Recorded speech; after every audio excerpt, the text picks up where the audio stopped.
My name is Harper Lane, and I'm 27 years old. If you looked at my life from the outside a few months ago, you'd probably think I was doing everything right. Steady job as a project coordinator at a mid-sized tech company, decent credit, a small but cozy apartment with scuffed hardwood floors, and a view of the city that looks better at night when the streetlights blur out the cracks. A boyfriend who brings me coffee on Saturday mornings and posts couple selfies with captions like, "Lucky I get to do life with this one." His name is Brandon Cole, 26, charming in that photogenic, social media polished way that makes people assume he has his life together. For a long time, I believed that too. I'm the kind of person who color codes calendars and keeps receipts in labeled envelopes. My comfort zone is spreadsheets and reminders, not drama. If something goes wrong, I fix it quietly. I don't subtweet, I don't post vague stories, I don't turn my life into content. Brandon, on the other hand, his life has a soundtrack and a highlight reel. Reels of gym clips, selfies with perfect lighting, just being real captions that somehow still look filtered. We were a good contrast, I thought. I kept things grounded. He made things fun. That's what I told myself anyway. The night everything started to tilt, my phone died at the worst possible time. We were at my place, sprawled on the couch, scrolling through our own little worlds.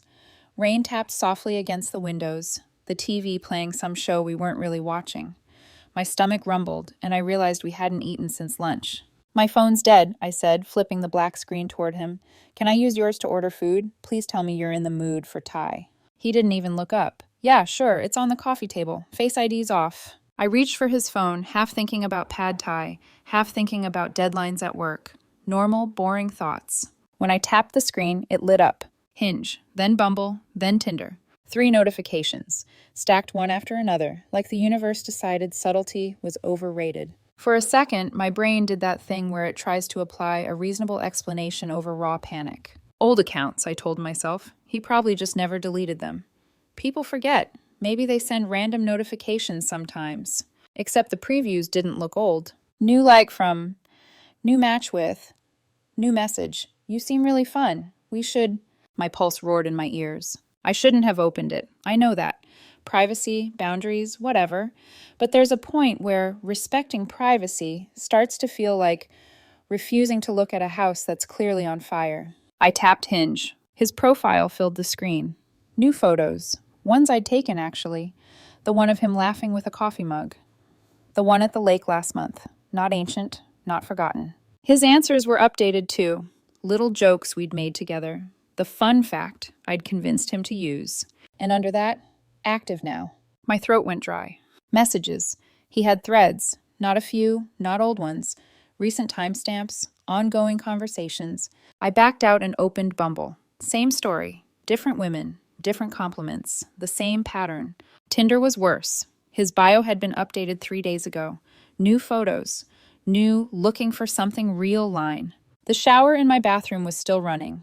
Steam curled lazily out under the door, like the apartment itself was exhaling. For a minute, I just sat there, the blue-white glow of his phone turning my hands a faint, sickly color.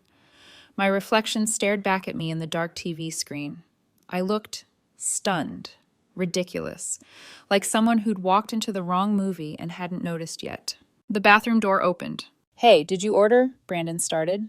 Towel slung low on his hips, hair damp, skin still flushed from the hot water. He froze when he saw my face. Then he saw his phone in my hand. "Oh," he said, not guilty. More like he'd walked into a work meeting and realized he forgot his laptop. Mildly inconvenienced. My voice sounded smaller than I expected.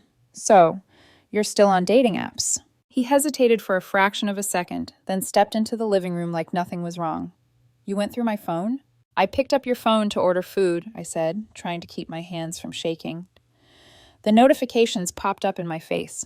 I didn't go digging. They were right there. He ran a hand through his hair, buying time. "Okay, yeah, I'm on there, but it's not what you think." Classic line. I waited. "I'm not actually meeting anyone," he said. "I just like the attention, the validation. It feels good when people match with me and say nice things." He said it like he was explaining why he drank coffee in the morning. "You're on Hinge, Bumble, Tinder," I said slowly, "while you're in a relationship with me. You're having full conversations with other women." I'm not doing anything, he insisted, sitting down across from me, like we were about to have a calm, reasonable discussion about our Wi-Fi bill. I would never cheat. I'm just chatting. It's harmless. Everyone needs validation sometimes. You get it at work when your boss praises you. I get it from matches. Same thing. I stared at him. That is not the same thing, Brandon. Why not? He leaned forward, eyes earnest. He was good at this, sounding thoughtful while saying something completely selfish. I'm not meeting these people. I'm not sending nudes. I'm not making plans. I'm just talking and feeling good about myself. Is that really so bad? The worst part was he almost made it sound reasonable. Almost. What were you going to do if I hadn't seen this? I asked. Just keep them running in the background? His jaw tightened. Honestly? Yeah, because they don't mean anything.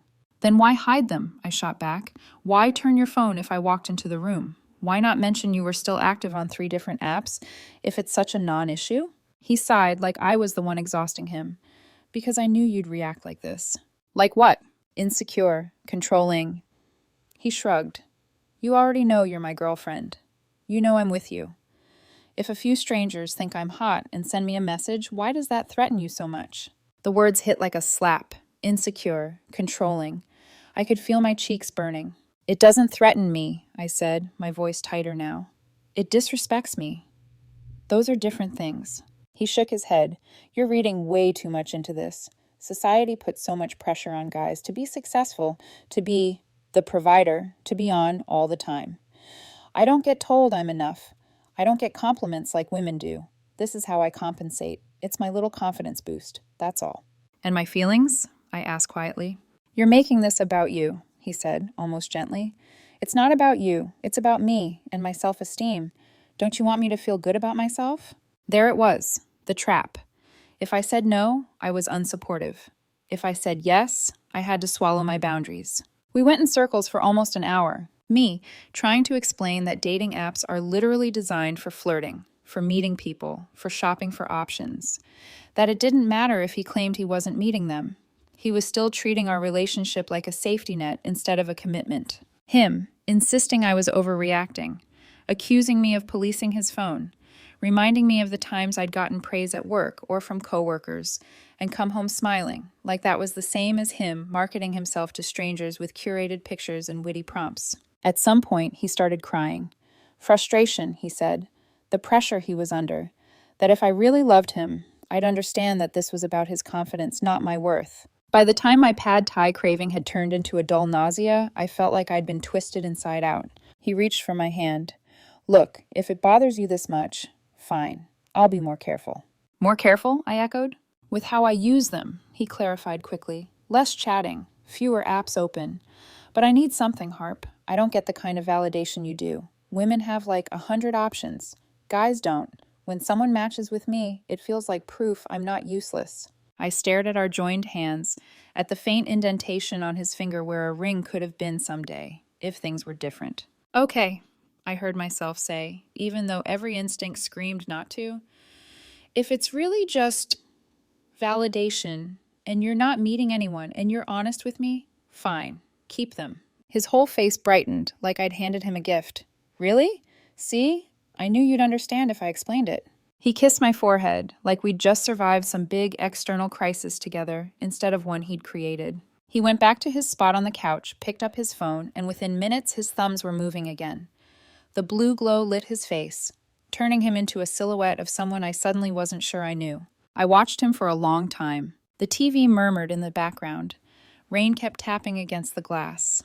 Somewhere in the apartment, my phone was still dead, its screen mercifully dark. Just validation, I repeated in my head. But every time I glanced at him, at how quickly he smiled at something on the screen, how he tilted the phone away without even realizing he was doing it, it didn't feel like background noise. It felt like a door he'd propped open and dared me not to look at. I didn't know it yet, but that was the night I stopped believing we were on the same team. The next 2 weeks felt like living with a fire alarm I wasn't allowed to turn off. Brandon was always on his phone before. Now it was constant.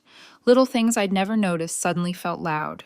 The way his eyes flicked down at every vibration. The way he'd angle the screen away when I walked into the room. Not obviously, just enough that I had to move if I wanted to see. He'd sit on my couch, legs stretched out like he belonged there, and laugh at messages I couldn't see. Work meme, he'd say if I asked. Group chat stuff.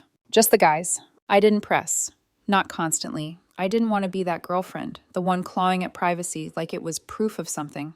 But the more I tried to convince myself it was fine, the more that night, that bright stack of Hinge, Bumble, Tinder notifications looped in the back of my mind like a glitching GIF. Every time he took a selfie in my kitchen, carefully rotating to find the best light, I wondered if he was sending it to me or uploading it somewhere else. Every time he said, "You know you're my main person," my brain snagged on that one word. Main. Not only, not best, not partner. Main. It all blew up over wings and cheap beer. I was at my friend Connor's place on a Tuesday night, perched on his couch while a game played in the background. Connor and I had been friends since college, the kind of friend who'd seen me cry over exams, bad haircuts, and people who didn't deserve half my tears. He cracked open another beer and handed it to me. "You look like someone canceled Christmas." I let out a humorless laugh, more like someone scheduled it with 3 other people. Connor raised an eyebrow. "That bad?" I told him everything. The notifications, the profiles, the validation speech, the way Brandon had twisted it until I felt like the villain for not applauding his self-esteem project. How I'd eventually caved and said he could keep the apps as long as he was honest. Connor stared at me for a long moment, then muttered, "You've got to be kidding me." "I know how it sounds," I said quickly. He made it sound like this deep emotional need, and I didn't want to be controlling. He shook his head. "Harper, this isn't about control. He's literally shopping while he's in line at the register. With you." "It's just messages," I said, hating how small my voice sounded. "He swears he's not meeting anyone." "Yeah, and my dog swears he's not begging as he sits under the table with his mouth open." Connor leaned back. "You know what this reminds me of? Those people who say, liking thirst traps is just supporting creators. No. It's enjoying the fantasy without paying the bill." I fiddled with the label on my beer. "So what do? Give him an ultimatum? We already fought about it for an hour." He cried con. I felt like I was kicking a puppy. "He's not a puppy, Harp. He's a grown man who downloaded 3 apps and crafted 3 profiles while calling you insecure." Connor took a sip. "You know what I'd do? Punch him?" "Tempting," he said. "But no, I'd download my own apps." I blinked. "That feels petty." "That feels fair." He shrugged. "He says it's just validation, right? Not cheating, not serious, just ego candy. Cool. Reactivate yours. Get your own ego candy. Equality." "I don't want to play games," I protested.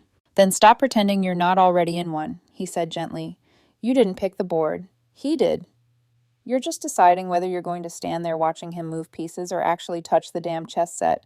I stared at him, at the confidence in his expression, at the way he didn't look uncertain or guilty or tangled up like I felt. "What if he gets mad?" I asked. "Then you'll know it was never about validation. It was about him having access to attention you weren't allowed to have," Connor said. "And that's your answer, right there." His words landed hard and clean. I went home that night to a silent apartment. Brandon had texted once, "Miss you. Have a good night, babe," with a heart emoji. My phone screen reflected my face back at me. Tired, hesitant, done pretending this didn't hurt. I opened the App Store. Hinge, download, Bumble, download. My heart thudded in my chest as if I were doing something monstrous instead of clicking the same buttons he had. When the apps opened, it was like stepping into a room I'd left years ago. My old profile was still there on Hinge, dusty and outdated. A younger version of me smiled back, with shorter hair and softer eyes. I updated the photos. A recent one at the lake, one at my desk, coffee in hand, half candid. One my coworker had taken at a rooftop bar, the city behind me like a fenced-in galaxy. I edited my prompts, made them honest, a little funny. I mentioned my obsession with color-coded calendars, my love of thunderstorms, my ability to kill any houseplant within 2 weeks. I hesitated over the "what you're looking for" section. I typed, deleted, then finally wrote, "Someone who knows what they want and doesn't keep secret options in their back pocket." It felt petty. It also felt true. I hit save. I set both apps to active. The next morning, my phone looked like his had in my hands. Bright, insistent, alive. Matches stacked up faster than I expected. Messages, jokes, flirty one-liners, normal stuff. I didn't answer all of them. Honestly, I barely answered any. Just enough to prove a point to myself. If this was just validation, then fine. I could do it too. Friday evening, Brandon came over for dinner. He walked in with a bottle of wine and his usual easy grin. kissed me like everything was perfect, and dropped onto the couch. Long day? I asked. The worst, he groaned. You would not believe what my manager pulled in our meeting. I swear, your boy deserves a medal. I smiled, went to this kitchen, and put the wine down on the counter. My phone was there, screen up.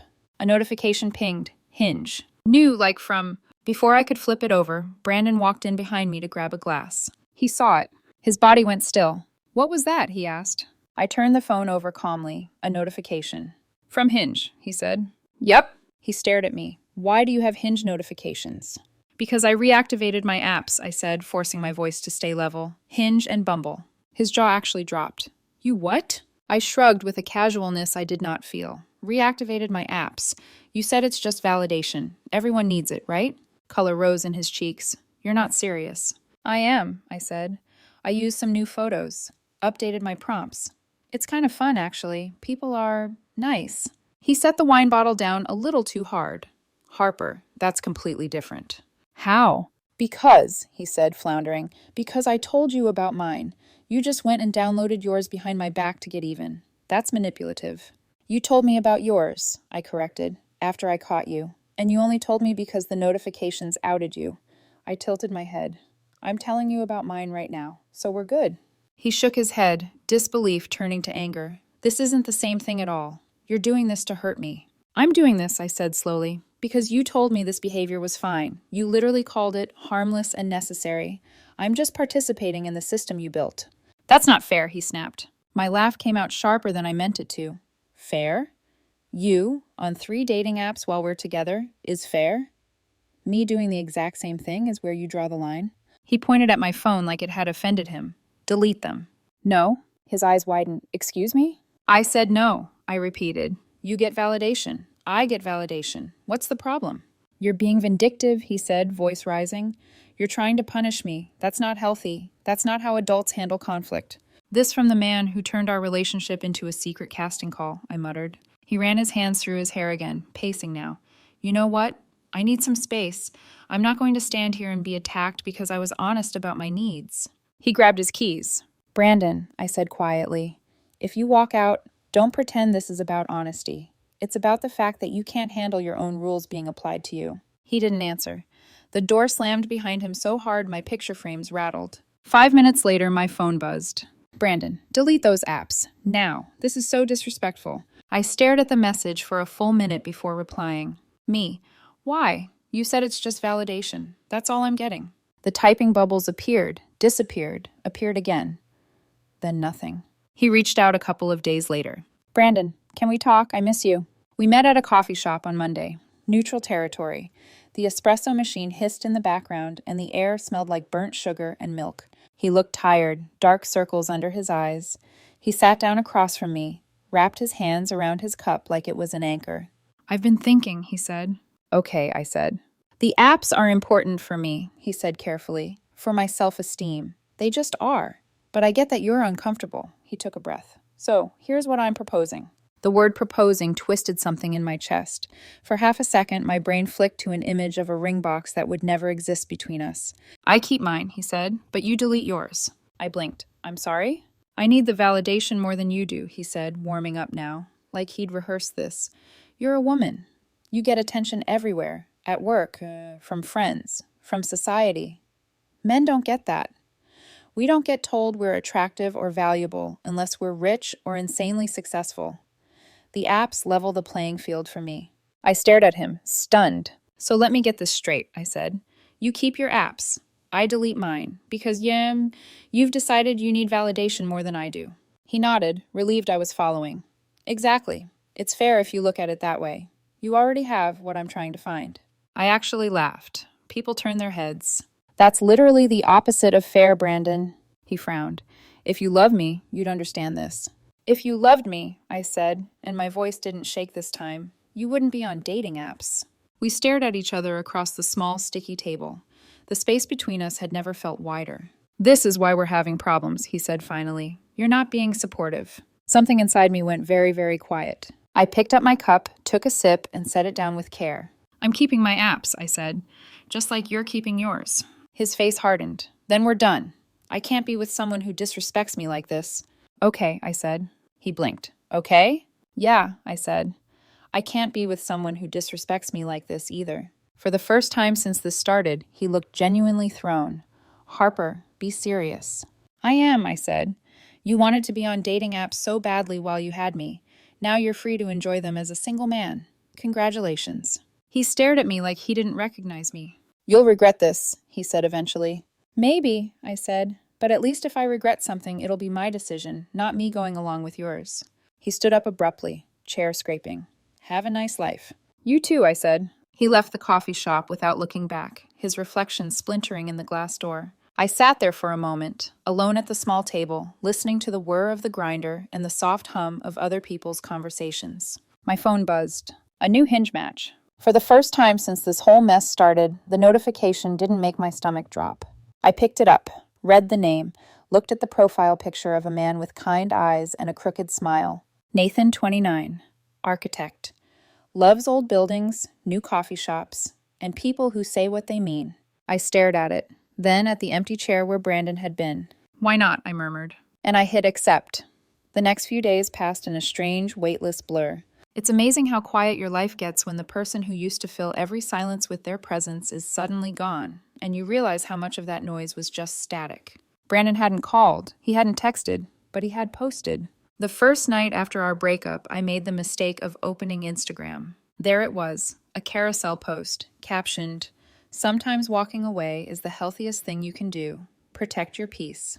The last photo in the set? Him, shirt slightly unbuttoned, sitting on a rooftop bar. Our rooftop bar.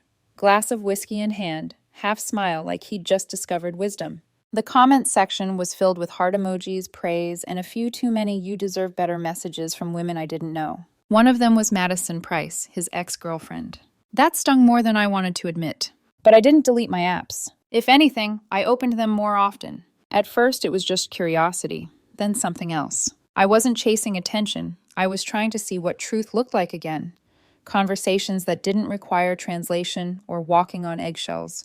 And Nathan was easy, effortless, in a way that didn't make me suspicious. He'd message me random architecture facts, like how cathedrals were designed to draw your eyes upward because that's where people believed heaven began. I'd tease him about sounding like a documentary narrator. He'd reply, "If I start with a building, will you be my plot twist?" It made me laugh out loud, the first real laugh I'd had in weeks. By Wednesday night, we'd been talking for 3 days straight. I was sitting on my couch, tea in hand, scrolling through our chat, when my phone suddenly lit up with a new text. "Brandon, are you serious right now?" I frowned. "Me? About what?" He called me. I didn't answer. Then came another text. "Brandon, Nathan Reed, you matched with him?" My pulse jumped. "Me? Yeah? How do you know Nathan?" "Brandon, he's Whitney's friend. My sister's. She just showed her your profile." "Oh!" My tea went cold in my hands. "Me. Small world." "Brandon. Small world? Are you kidding me? You matched with my sister's friend?" "That's humiliating, Harper." I read the words twice, almost laughing at the absurdity. "Me. I didn't know he was your sister's friend. It's a dating app, Brandon. People match." "Brandon, you actually put effort into that profile. Whitney said you used new photos and funny prompts. You weren't just validating yourself, you were trying to meet people." "Me. You mean the same thing you did for months?" He didn't answer right away. I pictured him pacing, angry, searching for a version of the truth that didn't make him look like a hypocrite. "Brandon, that's not the point. You matched with someone I know." "Me. So talking to random strangers is fine, but talking to someone who knows you crosses a moral line?" "Brandon, it's disrespectful." "Me. Disrespectful was you swiping through options while you had a girlfriend." A long pause, then, "Brandon, we need to talk, in person. This is getting out of hand." "Me. No, it's already been handled." He called again, twice. I didn't answer. When the third call came through, I muted it. That weekend, I got a message from an unknown number. "Madison Price, you're really going after Brandon's friends now? Not classy, Harper." I blinked. Madison. The ex who'd always hovered just far enough away to pretend she wasn't watching. "Me. Madison, this isn't your business." "Madison, he told me everything. You're doing this to humiliate him." "Me. If you believe that, you don't know the whole story." "Madison, I know enough. You were petty. You reactivated your apps to get back at him. That's not healthy." "Me. You mean like when he stayed on 3 dating apps while we were together? You dated him, right? You know what he's like when he needs validation. No response, just the faint satisfaction of silence. On Monday, I got a text from a number I didn't expect. Whitney. Whitney. Hey, this is Brandon's sister. Mind if I ask something? Me. Sure. Whitney. He's been telling our mom that you downloaded dating apps to hurt him, that you blindsided him. Is that true? I stared at my screen, deciding how much truth to give. Me. No. He was already on them for months. I found out by accident. He said it was for validation, so I agreed to the same rule. He didn't like the equality. Whitney. Wow. Me. What did he tell you? Whitney. That you sabotaged the relationship to punish him for having social anxiety. That you flirted with people to make him jealous. I laughed, bitter and low. Of course. Whitney. I'm sorry. He leaves things out when it makes him look bad. I know how he gets. Me. It's fine. You didn't do anything wrong. Whitney. For what it's worth, Nathan told me he likes you, and my mom's starting to figure out the real story. She called me crying earlier, asking if Brandon really was on Hinge this whole time. I stared at the message for a moment, a strange mix of relief and exhaustion flooding through me. Me. Tell your mom she doesn't need to call me. I'm over it. Whitney. I will. But Harper, I think you handled this way better than he deserved. That night, Nathan texted me. Nathan, so, small world, huh? Me. Very. Hope it's not weird. Nathan. It's weird, but the good kind. The, how is my friend's brother such a disaster kind? I snorted. Me. He told you? Nathan. Whitney did. She said you got dragged into some chaos you didn't start. Me. That's accurate. Nathan. Then let's start over. No chaos. Just coffee. I hesitated, thumb hovering over the keyboard. Brandon's voice echoed faintly in my mind, the constant justifications, the need to be right. Then I thought of Nathan's easy humor, the lack of pretense. Me. Coffee sounds good. We met at a small corner cafe the next afternoon. He was even better in person, not because of looks, though he was handsome, but because of presence. He listened. He asked questions that didn't have to lead anywhere. We talked for over an hour. Architecture, work, family, why I can't keep a succulent alive. He didn't ask about Brandon, but when I mentioned it, he didn't flinch. I heard enough, he said. Honestly, you had every right to mirror him. People hate seeing their reflection when it's not flattering. I smiled into my latte. So I'm not insane? Not even close. He leaned back, eyes thoughtful. You know, buildings and relationships have something in common. Oh? They both collapse if one person keeps removing the foundation while pretending the walls are fine. I laughed, soft but real. You sound like a therapist. He shrugged. Just a guy who hates cracks in the ceiling. For the first time in months, I didn't feel like I was auditioning to be loved. When I got home, there was a text waiting from an unknown number. Denise, hi Harper, this is Brandon's mom. Could we talk for a second? I sighed, then typed back. Me, sure. She called within minutes. Her voice was soft, motherly, but tired. Sweetheart, what's going on between you and Brandon? He's very upset. We broke up, I said simply. I heard, she said carefully, that you're on dating apps, talking to his sister's friend? That's true, I said, but only after he'd been on them for months, while we were together. A long pause. I didn't know that, she said finally. He told me it was a misunderstanding, that you just suddenly started doing it. I wish it was sudden, I said. Would have saved me a lot of time. Another silence. He said it was for validation, she murmured. It always is, I said quietly, until someone else wants the same thing. I could almost hear her nodding through the phone. You're a good girl, Harper. I'm sorry he hurt you. Thank you, I said softly. After we hung up, I sat there for a while, letting the stillness sink in. Brandon's world, the one where he was the misunderstood hero, was starting to crack. But I didn't feel victorious. Just done. Done explaining. Done justifying. Done shrinking so someone else could feel big. The next morning, I woke to a message from Nathan. Nathan. So, second coffee? Or maybe something stronger this time? I smiled, the first thing I'd done before checking my phone in weeks. Me. Deal. But you're buying. I'm still recovering from dating app trauma. Nathan. As long as you promise not to match with any of my cousins. Me. No promises. Saturday morning sunlight spilled across my kitchen table.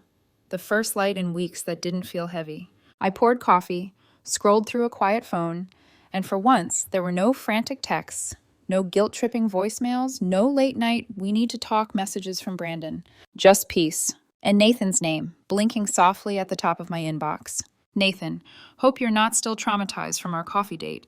I promise I only analyze architecture half the time. Me, half is generous. But you redeemed yourself with that tiramisu. Nathan, Then let me buy you dinner and ruin my good reputation completely. Me, you mean risk running into your friend's brother's ex? That's a bold move. Nathan, I like bold. 7 p.m.? Me, deal. I set my phone down and exhaled. A clean breath, a full one. For the first time since everything started, my reflection in the kitchen window didn't look like someone stuck in a story she didn't recognize. Dinner was easy. That word doesn't sound exciting, but after months of tension, easy felt luxurious. Nathan talked about design projects he'd been juggling, how he hated clients who said, "Make it pop." I told him about office politics, about my habit of buying plants I couldn't keep alive. He laughed and said, "Maybe you should just date a cactus." Tempting, I said. At least it wouldn't need validation. He grinned. Too soon? Perfect timing. We walked out of the restaurant side by side, city lights painting streaks across the wet pavement.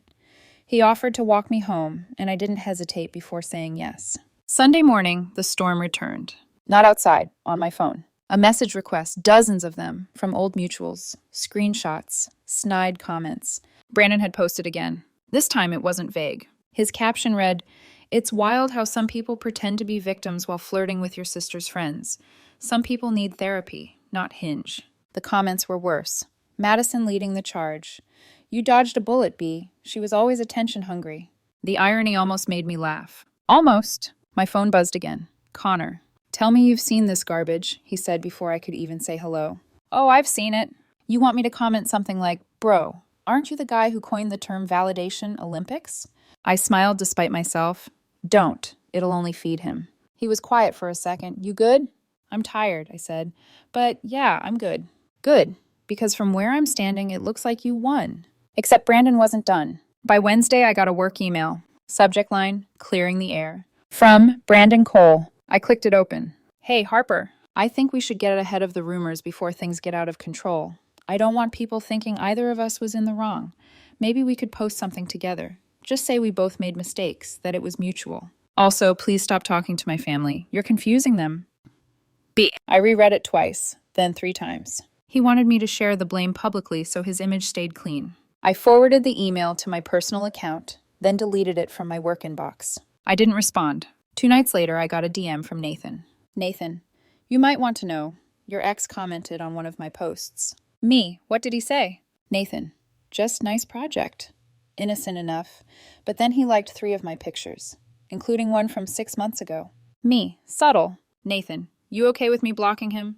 Me, please do. He sent back a thumbs up emoji. Then another message. Nathan, for the record, none of this changes how I feel. You're not your ex's chaos. I stared at that message for a long time.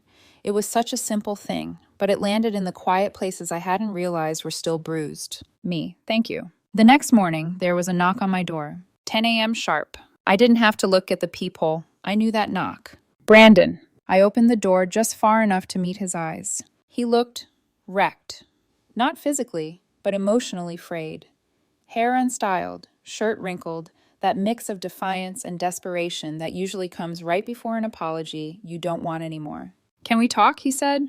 "It's late for that." He glanced past me, into my apartment. "Please, just 5 minutes." I hesitated, then opened the door wider. He stepped inside and started talking before I could say a word. "I've been thinking," he said, "about everything. You were right. The apps, they were disrespectful. I told myself it was harmless, but I was lying. I deleted them. All of them." He pulled out his phone and waved it like proof. "See?" I crossed my arms. "You're only doing that now because Whitney saw how stupid you looked." "That's not fair," he said.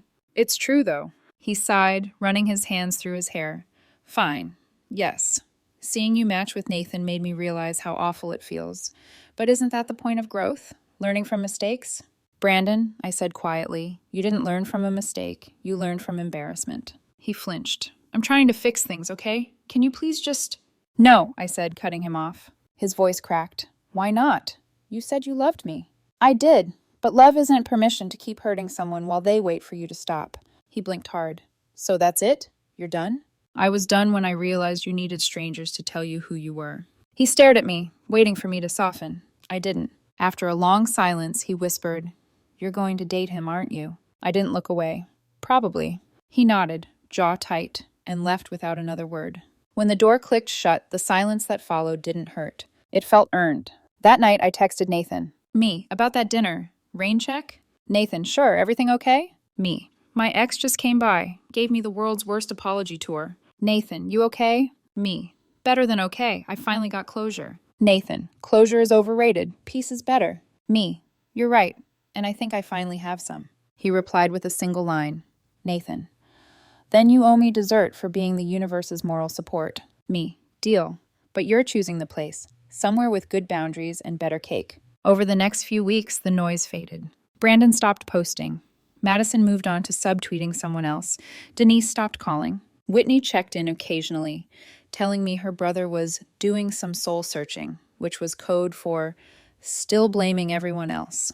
Nathan and I kept seeing each other, slowly. No games, no overthinking, just showing up. We didn't talk about Brandon much anymore, except once when I ran into him at the grocery store. He was with someone new. She looked a little like me. Same hair color, same nervous smile. He froze when he saw me, then forced a polite grin. Oh, he said, hey. Hey. The girl at his side looked confused. This your ex? He nodded. Yeah. I smiled politely. Hi. I hope he's deleting his apps these days. She blinked. He looked mortified. Low blow, he muttered. Truth usually is. I turned and walked away, tossing a bag of oranges into my cart. That night, Nathan came over with takeout and a movie. We sat on the couch, our phones face down on the coffee table. Halfway through the movie, he glanced at me. You seem lighter. I ran into him, I said. And? He's dating someone new. He raised an eyebrow. You okay with that? I nodded. Relieved, actually. Maybe he'll finally stop trying to make me the villain. Nathan smiled, slow and warm. You know, most revenge stories end with someone broken. You just look free. I thought about that for a while. The real revenge, I said finally, was realizing I didn't need to match his energy anymore. I just had to outgrow it. He reached for my hand, lacing his fingers through mine. We stayed like that, quiet and content, the world still spinning outside, without drama, without noise, without notifications. Just peace. And this time, I didn't need anyone's validation to feel it. A few weeks later, life had slipped into something that almost felt normal. Not the kind of normal that's empty or quiet, the kind that's earned. The kind you build back piece by piece after everything that broke you stopped pretending it was love. I woke up to the sound of rain tapping against the window, the soft hum of the city below my apartment. Nathan was still half asleep beside me, one arm thrown lazily over his eyes, his breathing even and steady. For a second, I just watched him. No performance, no hidden phones, no double meanings, just calm. I slipped out of bed and made coffee, the smell wrapping through the kitchen like a promise that the world was finally right side up again. When I glanced at my phone, I had a message from Whitney. Whitney. Morning, Harper. Just wanted to say thanks again for being so kind about everything. Mom finally knows the truth now. She said she actually feels bad for believing Brandon's version for so long. Me. Don't worry about it. I'm glad she knows. Whitney. For what it's worth, he's seeing someone new, but he's already starting the same old patterns. Madison told me he still has validation profiles. I exhaled, half a sigh, half a laugh. Me. Some people don't learn. Whitney. I think he's addicted to being adored. It's sad, really. Me. It is, but that's not my story anymore. She sent a heart emoji. Later that week, Connor and I grabbed lunch. He'd been dying to meet Nathan in person. Not to interrogate him, he claimed, but to see if this architectural wonder deserved you. The three of us ended up at a downtown diner, the kind that smelled like coffee and nostalgia. Connor leaned back in his chair after 10 minutes, eyeing Nathan with mock suspicion. So, he said, what's your stance on validation? Nathan grinned. Overrated, unless it comes from a parking ticket. Connor barked out a laugh. Okay, I like him. You can keep him. I rolled my eyes. Thank you for your permission. Connor smirked. Just making sure no more walking red flags sneak past my screening process. Brandon wasn't a red flag, I said. He was a whole parade. Nathan looked at me, smiling softly. At least you learned how to spot the banners. The next few months came quietly, almost deceptively so. Brandon faded from my feed entirely. No new posts, no subtweets, no self-growth captions. Sometimes I'd still get random DMs from mutuals who wanted both sides, but I never replied. There was no point in defending myself in a story I'd already left. Instead, I built new habits. Saturday morning farmers markets. Evening walks with Nathan, where we'd stop to watch the sunset reflect off the glass towers downtown. Long nights with takeout cartons, and the kind of laughter that makes you forget you ever begged for crumbs of peace. I started journaling again. Not about him, but about me, the version I'd buried under all that gaslighting. One entry stands out. March 14th. I used to think closure came from confrontation, from someone saying, "I'm sorry," in a way that fixed everything they broke. But it doesn't. Closure comes when you realize they can't hurt you anymore, not because they changed, but because you stopped needing them to. In early spring, I ran into Denise, Brandon's mom, at a bookstore. She looked startled to see me, then genuinely relieved. "Oh, Harper, I've been hoping I'd run into you," she said, clutching a paperback like it was a lifeline. We chatted for a moment. She told me she'd apologized to Whitney, admitted she'd taken Brandon's word at face value. Then she said something that stuck. "You were always kind to him, even when he didn't deserve it. I hope you know that." "I do now," I said. She smiled sadly. "He's still trying to find himself. I just hope someday he realizes validation isn't love." "I hope so too," I said, "but that lesson's his, not mine." When I got home that evening, Nathan was sketching on the couch, a half-finished design spread across his notebook, pencil tapping against his lip. He looked up when I walked in. "Hey," he said, "how was your day?" "Good," I said, slipping off my coat. Ran into Denise. "Oh?" "She's fine. Sad, maybe, but she seems to understand things now." He nodded. "That's something, at least." I sank down beside him, leaning my head on his shoulder. You ever think about how fast people reveal who they are once you stop trying to see who you hope they'll be? "All the time," he said. "That's how you end up building the right kind of structure next time. With solid beams, not borrowed scaffolding." I smiled, always with the metaphors. "Hey, I work in design. Everything's about foundations." A few weeks later, I got the final, silent update. Whitney sent me a screenshot. Brandon's new girlfriend had made her Instagram private. The caption on her last post: "Sometimes love means knowing when to stop begging to be seen." The irony wasn't lost on either of us. Whitney just texted, "Pattern repeating. Poor girl." I typed back, "Some lessons you can't learn through other people's pain." Then I turned my phone face down. That night, Nathan and I sat out on my balcony, the air cool and soft. The city lights stretched below us, endless and bright. He handed me a cup of tea. "Still think validation's overrated?" he teased. I smiled. "Depends. Compliments from the right person don't hurt." He leaned closer. "Then let me validate this. You've come a long way, Harper Lane." I laughed. "Yeah, I guess I have." The hum of traffic faded into the distance. Somewhere down the block, someone was playing an old love song from an open window. And for the first time in a long, long time, it didn't sound tragic. It sounded like peace, like healing, like the kind of ending that isn't really an ending, just the beginning of something better. I used to think revenge had to be loud. Now I know the quiet kind, the kind that looks like happiness, like freedom, like not caring who's watching, is the sweetest version there is.